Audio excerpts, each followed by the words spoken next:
Welcome to Season 2 of Ed Falco on the Air.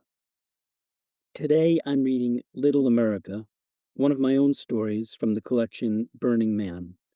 It's narrated by Anthony, a New Yorker crossing the country by van with his fiancée, Vivian, who has spent her life in the West and loves it with something like devotion. As they drive through Wyoming, Anthony finds himself unnerved by the vast, barren landscape.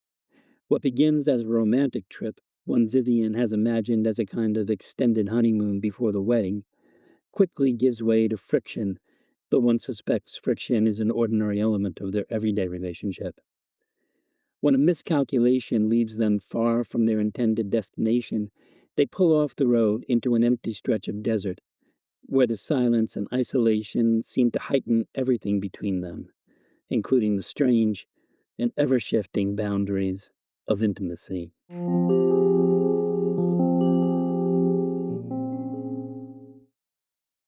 Technically, Vivian was looking at me as she groped around under the passenger seat, but really, her head just happened to be pointed in my direction, her right cheek smashed against the glove compartment. We were driving through Wyoming. I smiled at her. She said, "Where the hell could that damn thing have gotten to?" This was my first time crossing the country by car, well, by van, and I was stunned by the emptiness of the terrain. Hours and hours of driving surrounded by the same ugly, barren rock and dirt as far as I could see. Vivian was a Westhead. The West this, the West that. The West was God's splendid paradise on earth. She had lived in Montana all her life before her job transferred her to Manhattan, which is where we met. Myself, I had never been out of New York. For me, upstate New York was untamed wilderness. Wyoming was, I don't know, it was another planet or something. Vivian said, "What are you looking at, Jeeves?" My name is Anthony, but Vivian had taken to calling me Jeeves because I insisted on doing all the driving. Jeeves was her name for all chauffeurs. "Never mind," she said, when I didn't answer quickly enough. "I can see what you're looking at." I was looking at her breasts, of course. She had on a lightweight summer dress, cut low and loose, and the way she was bent over, it would have taken a saint not to stare. When I reached down to touch the objects of my gaze, Vivian pulled away, sat up straight, crossed her arms over her chest, and gave me one of her withering stares. "Uh-oh," I said. "Bad touch?" "Very good, Jeeves." In the 2 years we'd been together, Vivian had been working hard to teach me the difference between good touch and bad touch. Good touch was romantic and sexual, and it happened when she wanted to be touched, when she gave me the right signals. Bad touch was, like, if she was preparing dinner and I happened to notice her ass as she stood with her back to me and I put my hand there. That was bad touch. It usually resulted in the withering stare. Problem was, it wasn't always so damn obvious, and Lord help me if I didn't touch her when she wanted to be touched.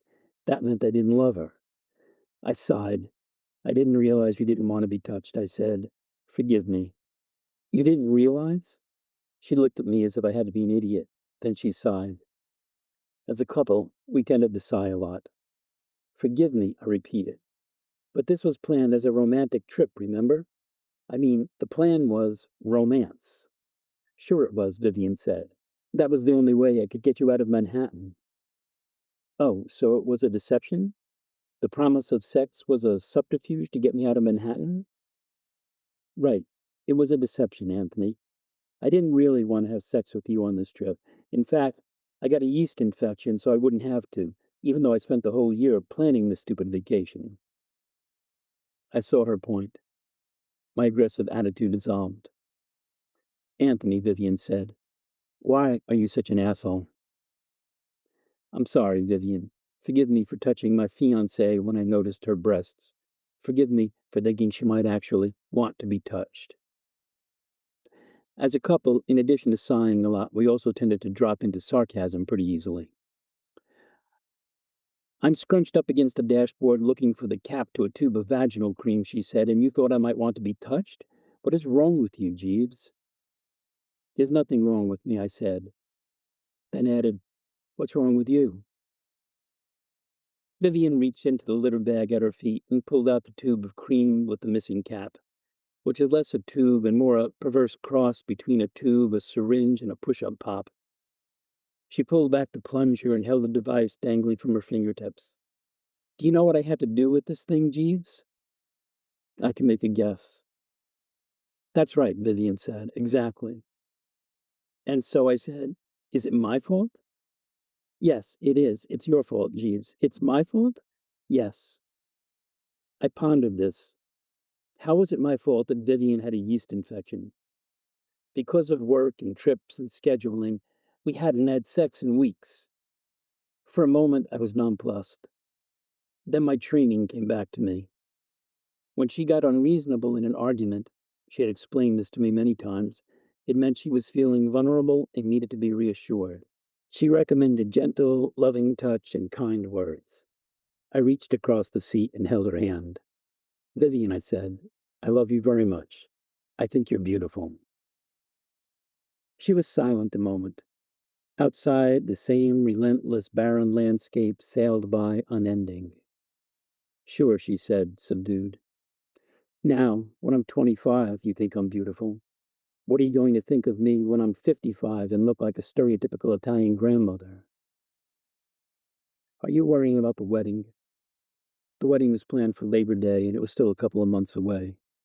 I'm not, she said. Then what are you worrying about? I'm worrying about how I'll look when I'm 55. Vivian was small, barely 5 foot, with big breasts and a stocky body. She derided it as a weightlifter's body. I liked her looks. I liked her body. I liked her body a lot. Still, as she had told me often, it was not the body she would have chosen had someone thought to ask her. I said, I find you very attractive, Vivian. Oh, she said, attractive. Beautiful, I said. I said beautiful first. And when I'm 55? When you're 55, I'll be 60. So, suddenly she was angry again. Mr. Sickens, was there ever a more perfect name? Sickens just turned 60. Mr. Sickens was her boss. He'd recently left his wife of 20 years to marry the company's CEO, who was only 30-something. Sickens doesn't look 60, I said. No way. You won't look 60 at your age either. Now she was yelling. Men never do. But I will, I said. I promise. I promise to age gracelessly. By the time I'm 60, I'll look like shit. I swear. You promise? She seemed placated. I detected the hint of a smile. Absolutely. I pulled her close to me and put my arm around her. She kissed me on the cheek. For the next several minutes, we drove on like that in silence, harmoniously. Outside the car, the scenery floated past, impossibly unchanging. I was amazed. I found it hard to believe America still had such huge, empty spaces. I have flown over the country many times. From the air, you just see this big flat space that turns into mountains for a while, and then you're in Los Angeles. Amazing how different it was on the ground. Hour after hour after hour of driving, and nothing but rubble and white rocks and barren ground as far as you can see, no matter where you look. It was beginning to make me seriously anxious. I wanted to complain about the landscape again, but I knew better. Vivian had a proprietary attitude toward the West, and every time I complained, which I had been doing with some frequency the past 2 days, she took it as a personal insult. But I couldn't keep myself from commenting. I tried not to sound negative. It's just stunning, I said, the emptiness of it. Vivian sighed. It's not empty, she said. It's just not overdeveloped like the entire East Coast. Not overdeveloped? Isn't that a bit of an understatement? Don't start, Vivian said. It's not empty. It's capacious. Capacious, I repeated, hoping she'd tell me what the word meant before I had to admit not knowing. Actually, not remembering. Capacious was one of those reading words that turn up in writing but hardly ever in real speech, like lugubrious or effluvium. I could recall having read it and looked it up before, but I couldn't recall what it meant. Vivian had used it only because it was one of last week's word of the day, which itself was a mystery to me, the whole word a day thing. Vivian's vocabulary was excellent, but suddenly She started like a week after I proposed to her. She has to improve her vocabulary. Every day is a new word, which she gets out of the vocabulary book she hauls around. This morning's word had been cinereous, which means consisting of or resembling ashes, a gray color tinged with black. All morning it was, look at that cinereous cloud, or look at that cinereous patch of ground. Once she even used it metaphorically, claiming she was in a cinereous mood. I advised her against that one. I had some authority in the area since I had been an English major in college, and I was a writer on the Today Show. That's right, Vivian said. Capacious. Okay, I can't remember what it means. Tell me. Roomy, Vivian said happily. Spacious. Large enough to contain great quantities of things. That's right, I said. I knew, but I forgot. Right, she said. Okay, fine, I said. I didn't know. I looked down at the dashboard clock. It was nearing 8 in the evening. We've been driving 12 hours, I said. If I close my eyes, I see the same things I see when they're open. You've been driving 12 hours. If you'd share the driving, Jeeves, it'd be a lot easier on you. I let my body go loose as if I were collapsing in despair. We had been through this argument a dozen times in 2 days. I was terrifically uncomfortable in a car if I wasn't driving. The tension was just unbearable. I constantly watched the road and listened to my heart race. I explained this again and again, but Viv insisted on seeing it as a power issue, a male-female thing, like it was some sort of macho posturing not to let the woman drive. That wasn't it at all. Well, maybe there was a touch of that. My father never even let my mother get a driver's license. But mostly, I was just scared when somebody else was driving. Anybody else. I said, please don't start, Viv. Just, are we stopping tonight or what? Vivian sat up and peered out the window as if she might be able to see something I couldn't. I thought we'd be there by now, she said. I made a reservation at Little America. Little America?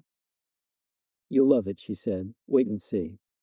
Then she said, Anthony, in a long, drawn-out whine, which I recognized as meaning, Anthony, I have a problem, and I need to talk to you about it, and I need you to be understanding and loving. What? I said. Anthony, she said, I'm worried about tonight.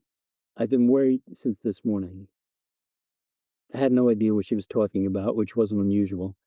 Why? What's the problem? Why? She said. Do you know how long it's been since we've had sex? A couple of weeks, I said. I'm keenly aware. 3 weeks, she said. Almost a month. I feel like a virgin again.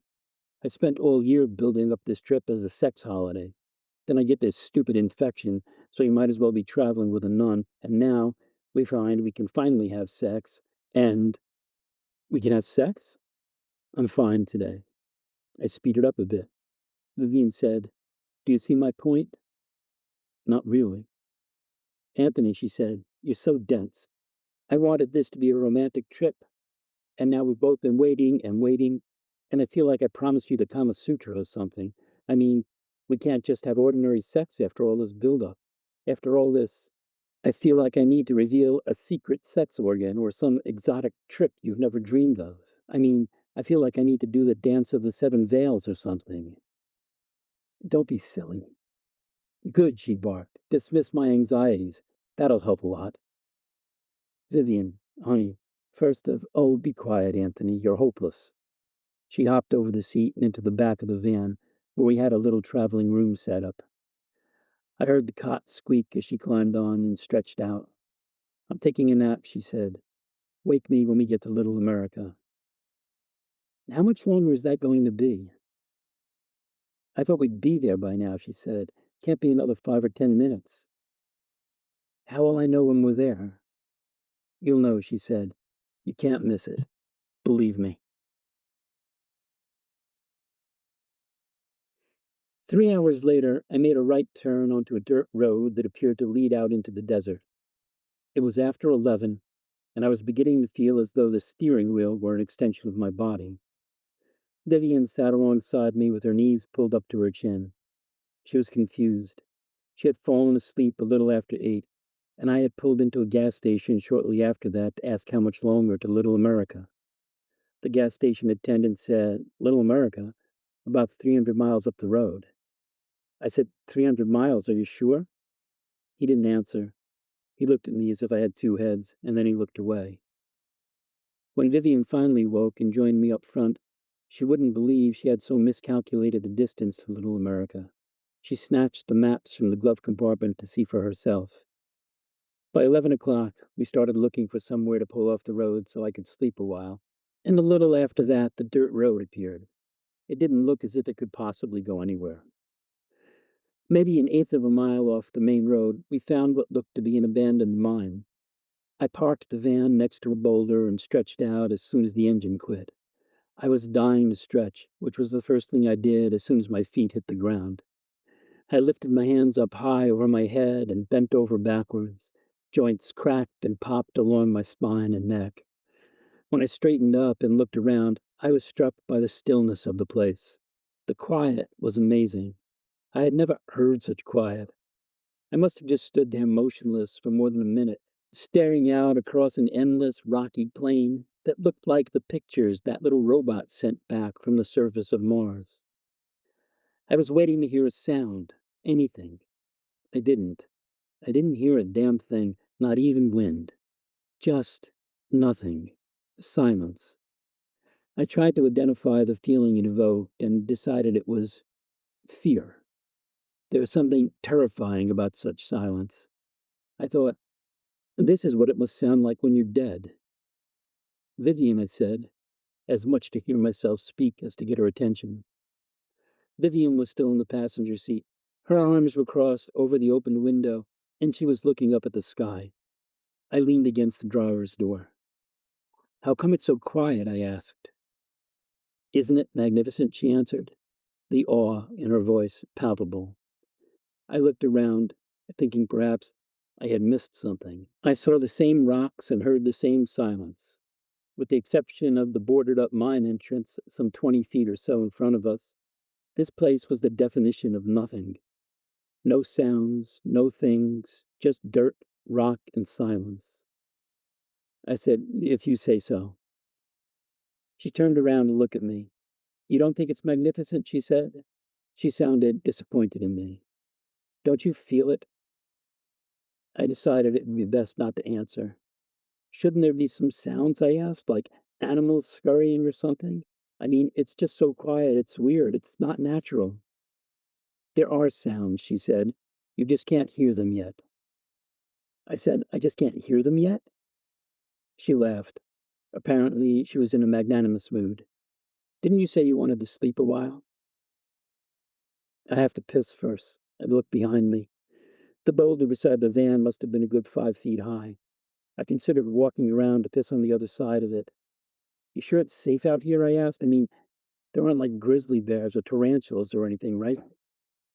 No grizzly bears in the Wyoming desert, she said. Might be tarantulas. Long as you don't drag your thing along the ground, you should be fine. My thing? I said. I walked around to the other side of the boulder and peed, being careful to keep my thing a good distance back from the rock, lest something should leap up on it. I was definitely jumpy. It was the silence and expanse of the sky. It seemed to press down on me. Even the stars seemed too bright and too numerous. Hey, Vivian, I called, my eyes fixed on the powdery surface of the rock. Maybe we should forget the nap and just keep going till we get to this Little America place. On the other side of the boulder, the back doors of the van popped open. You need to sleep a bit, Vivian said from the back of the van. Unless you want to let me drive, of course. I made a face as if she could see me. That's what I thought, she said. I was getting bored watching the little river form near my feet. What's with this Little America? I said. What kind of a name is that for a motel? It's not a motel, her voice came back. It's more a resort.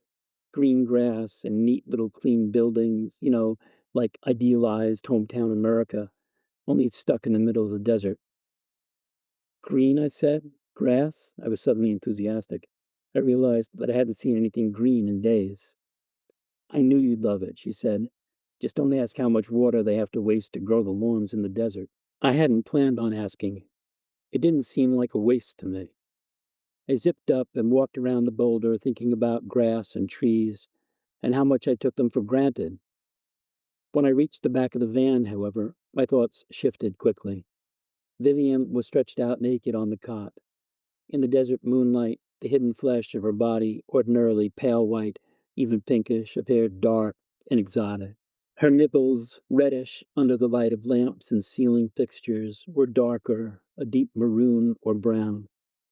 She was smiling just slightly, and her eyes were full of playful invitation. I sat on the bumper and had my clothes off in seconds, and a few minutes later we were making love. The little cot creaked and the van shook. Then, at the sweetest, deepest moment of penetration, I felt something bite me where it should have been impossible to get bitten. I stopped abruptly. A bad joke about vaginas and teeth came to mind. In a husky voice, Vivian asked me if anything was wrong. I kissed her on the cheek. I pushed again, and there it was again, a distinct, a definite bite, in response to which I jerked back quickly. I came out of her and looked down, and it took me a good several seconds of staring to realize what I was looking at. Vivian, I said, I found that blue cap that was missing. Vivian jumped up into a sitting position and looked for herself. What have you done? She said. What the hell is that? The previously missing blue cap was suctioned tight to the tip of my penis, looking like a doll-sized, cutesy Shriner's cap worn jauntily a little off to one side. I didn't do anything, I said. It must have been in there.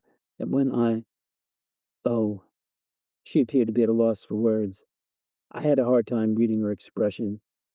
I couldn't tell whether she thought this was funny or tragic. God, she said, looking down at herself as if she were looking at someplace foreign. What else is in there? I said, it must have been from when you... I know what happened, she said. I just can't believe. I mean, I didn't feel anything. I didn't think there was that much room in there. Me neither, I said. It must be capacious. Vivian looked at me a moment as if I might be dangerous. I gathered she didn't think I was very funny. Viv, I touched her shoulder. She kept staring at me. Her face seemed to be collapsing. Her eyes grew teary. Anthony, she said, I don't know about us getting married.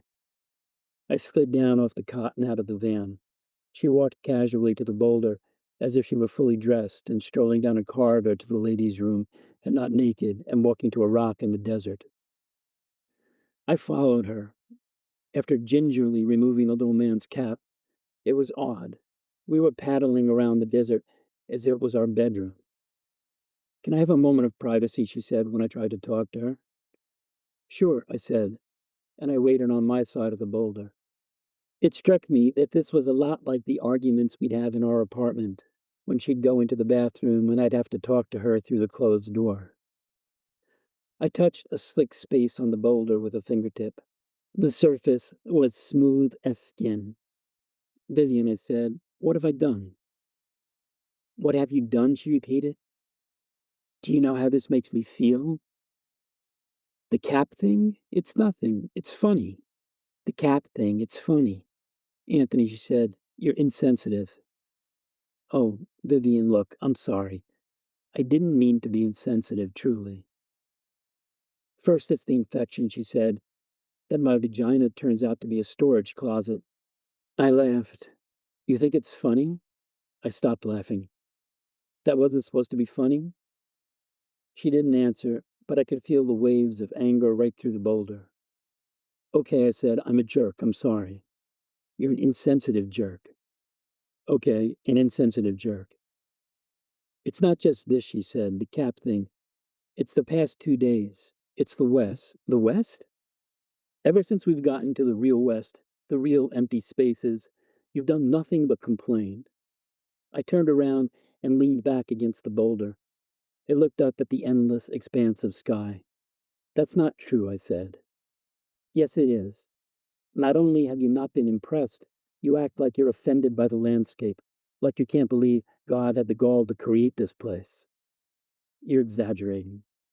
I am not. You've been whining for 2 days. What do you want from me, Vivian? I'm uncomfortable here.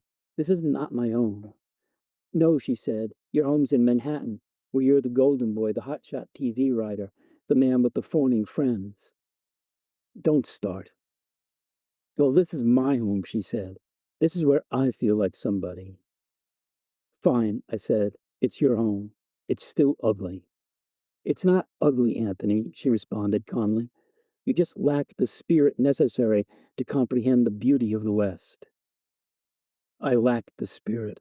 How long have you been composing that? I was looking directly at the boulder at that point, talking to the surface of the rock. Then, just as a thought occurred to me that maybe she was right, maybe we should rethink the wedding, she came around from her side of the rock, like opening a door. I haven't been composing it, she said. It just came to me. I just suddenly realized it. Why you were having so much trouble with the West. Oh, I said. So now you've got me figured out? She gave me one of those coy smiles. She looked me over. See what the West does, she said. Even a guy like you winds up walking around naked under the stars. A guy like me? Vivian said, don't get petulant, and then went back into the van. When I didn't follow immediately, she said, come on, Anthony, let's finish what we started. She knew that would get me. I went back to the van, and we took up where we had left off. When we were done, and I was lying on my back, exhausted, with sleep hovering only moments away, I opened my eyes and saw she was looking down at me, observing me. She ran her fingers through my hair and placed the palm of her hand on my cheek. I was too tired to respond, which is the way I get after good sex, just useless, absent of all energy. I closed my eyes. I remember thinking, I don't understand this woman. I found that unsettling, given that we were getting married.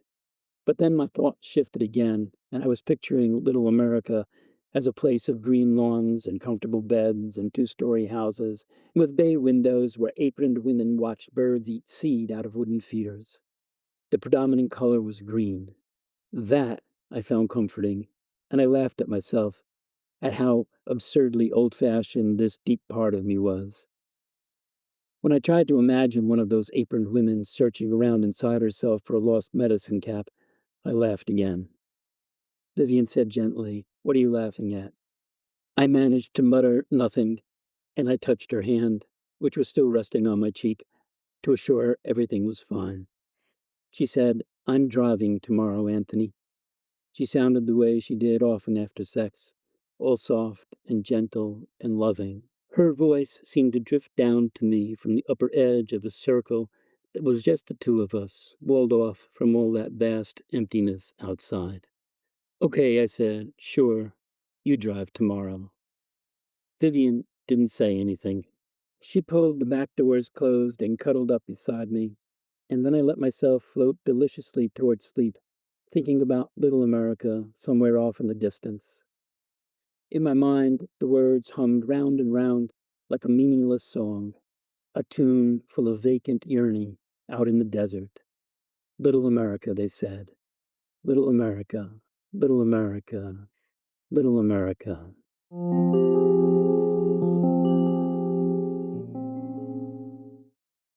That was Little America, a story of mine originally published in the Southwest Review and included in my collection, Burning Man. It has been an interesting experience reading these early stories of mine, some of them written decades ago.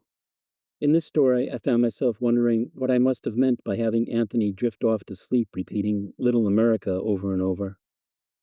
In the most obvious sense, I think he's soothing himself with a comforting vision of America as he has always imagined it, quote, as a place of green lawns and comfortable beds and two-story houses with bay windows where aproned women watch birds eat seed out of wooden feeders, end quote. But in another sense, one I wonder if I was consciously aware of at the time, Anthony is, after all, parked in a vast desert, and there's some question, isn't there, of whether he'll ever manage to find that little version of America, one that may only exist in his imagination. I'm amused by Anthony, but I also wonder how he's going to do out there in the desert, where his comforting dreams are melting away. If you have any thoughts about this story or any story I've read in this podcast, feel free to contact me at falco.ed@gmail.com. Thanks for listening, and please come back next week when I'll read Balls, another story of mine. This one first published in the Missouri Review and later included in Hello, I Love You, Stories of Romance from Missouri Review Books. Till then, be well. Take good care.